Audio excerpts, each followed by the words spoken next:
Pernah nggak cuy kalian merasa politik Indonesia itu kayak sinetron yang kepanjangan gitu ya, tapi isu utamanya itu tetap nggak kelar-kelar gitu, nggak selesai-selesai gitu loh. Dan belakangan ini ada satu kejadian kecil cuy, tapi bikin gaduh gitu ya, muncul ke lini masa sosmed kita cuy. Roy Suryo ngelaporin Egy Sujana soal penistaan agama. Ya kita tahu dua nama ini sebelumnya berdiri di satu kubu yang sama gitu ya, menyoalkan ijazah Jokowi.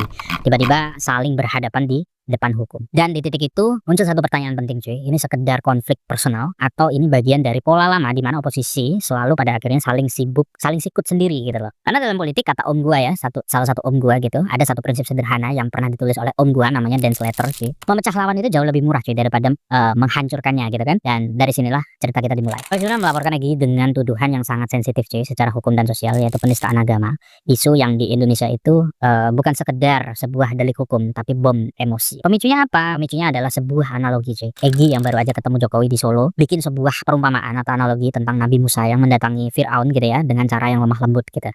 Menurut Egy itu analogi yang pas lah kenapa dia datang menemui Jokowi di Solo dengan pendekatan yang damai dan bijak gitu ya. Tapi bagi Roy Suryo analogi itu udah kelewat batas cuy, karena Egy menyamakan konteks politik hari ini dengan kisah Nabi yang dia anggap sebagai pelanggaran serius. Spin off politik itu bekerja dengan cara menggeser sorotan lampu panggung cuy. Begitu lampu diarahkan ke pertengkaran Roy Suryo dan Egy Sujana, ada banyak isu utama krusial yang lewat begitu saja dari layar utama tanpa disorot siapapun. Karena fokus dari masyarakat pun bergeser gitu loh. Bisa dipahami ya sampai sini. Masalahnya kita ini rakyat jelata gitu kan, seringkali diposisikan cuma sebagai penonton cuy. Kita datang ke bioskop pengen nonton film tentang kestabilan atau kesejahteraan gitu ya, tapi yang diputar justru drama perpecahan elit. Apakah perpecahan oposisi yang terus berulang ini semua cuma sebuah kebetulan dalam lini masa politik kita, atau ada orkestrasi yang sengaja dirancang untuk memecah konsentrasi publik dari isu yang lebih penting?